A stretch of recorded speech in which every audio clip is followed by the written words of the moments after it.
Greetings from the Lambeth Conference. It's now Thursday and we're having a very enjoyable time together. Before I say about today's business, a little word about what happened on Tuesday. We were so pleased that for the first time, what we knew to be the case, that our decision a few years ago to affirm equal marriage is perfectly acceptable within the Anglican Communion. And whilst others take a different view from ourselves, it's good to see that the Anglican Communion has decided to stay together and to respect the diversity that lives amongst us. Which is a very good segue into talking about ecumenism, which is one of the subjects of today's call.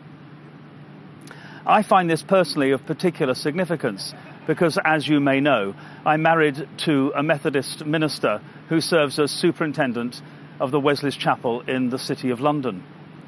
For us to see the unity of the church and our working together affirmed here at Lambeth is very important.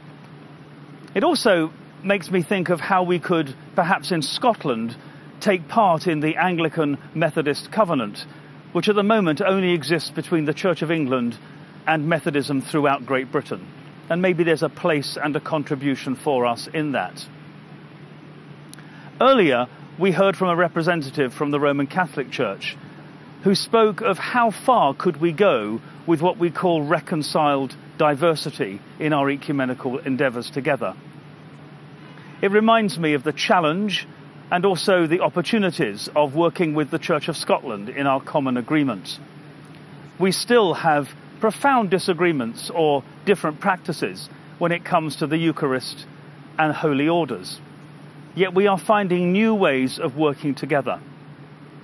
In my own diocese of Argyll The Isles, we're looking at how we can utilise and make welcome those retired Church of Scotland ministers who, for all sorts of reasons, have found their home in the Episcopal Church. I'm thinking of the buildings that we use together, many of them the local parish church, sometimes under threat, where we as an Episcopal Church can stand together with the local parish and see a future in the use of these buildings. And I think of new opportunities to engage in new and exciting work. In my own diocese, not far from Oban, we're looking at undertaking a new church plant with the Church of Scotland, looking for resources and personnel and buildings, but sharing together that we only do separately that which we cannot do together. In these and so many other ways, we wish to affirm that we are God's church for God's world, which is, of course, the theme of this Lambeth Conference. Thank you to the Diocese of Argyll The Isles for letting me and my spouse be here.